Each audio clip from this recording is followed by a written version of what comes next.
Hi అండి, బీరకాయ కొబ్బరి కూర తయారీ విధానం చూసేద్దామా. ముందుగా ప్యాన్ తీసుకుంటున్నాను. దానిలో 1 టేబుల్ స్పూన్ ఆయిల్ అయితే వేస్తున్నానండి. అలాగే దీనిలో పోపు సామాన్లు ఏవైతే ఉన్నాయో ఆవాలు, జీలకర్ర, మినప్పప్పు,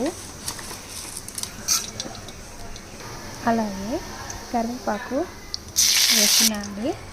ఇది వేసిన తర్వాత కొంచెం ఉల్లిపాయ వేస్తున్నాను. ఈ ఉల్లిపాయను కూడా బాగా వేగనివ్వాలండి. తర్వాత కలర్ కోసం కొంచెం పసుపు వేస్తున్నాను. ఒకసారి ఇలా బయటలో తిప్పిన తర్వాత బీరకాయ ముక్కలు కట్ చేసుకున్నవి దీంట్లో వేసేస్తున్నాను అండి. కొంచెం అలా తిప్పుతూ ఉన్నాను. అన్నీ కలుస్తుంది కదా పసుపు, దానికోసం అండి.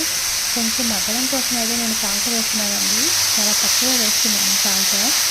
అది సరిపోకపోతే మనం తర్వాత వేసుకోవచ్చు కూర లాస్ట్లో. తర్వాత లిడ్తో క్లోజ్ చేస్తున్నానండి. ఇంకా సాల్ట్ వేయడం వల్ల నీరు బయటకు వచ్చి ముగ్గ ఈజీగా మగ్గిపోతుంది. ఇప్పుడు కొబ్బరి, గార్లిక్, పచ్చిమిర్చి అన్నీ మిక్సీలో తీసుకుంటున్నానండి. అలాగే కరివేపాకు మీకు చూపించలేదు, కరివేపాకు కూడా వేసి వీటన్నిటిని మిక్సీకి పడతామండి. మిక్సీ పట్టి మెత్తగా చేసుకుందాము ఫస్ట్.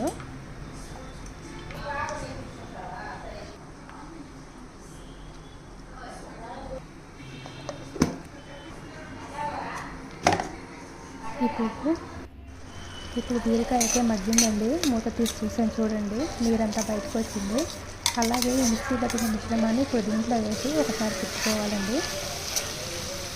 ఇలా తిప్పుకొని ఇప్పుడు తగినంత సాల్ట్ మళ్ళీ వేస్తున్నానండి. వేసి లిడ్ క్లోజ్ చేస్తున్నాను. ఒక 5 మినిట్స్ తర్వాత చూడండి ఎంత బాగా మగ్గిపోయిందో. ఈ కూర చేసుకోవడం ఎవరికన్నా ఈజీ అండి. బ్యాచిలర్స్ అయితే ఇంకా ఈజీగా చేయొచ్చు. దీనిలో ఎండుకారం ఏమాత్రం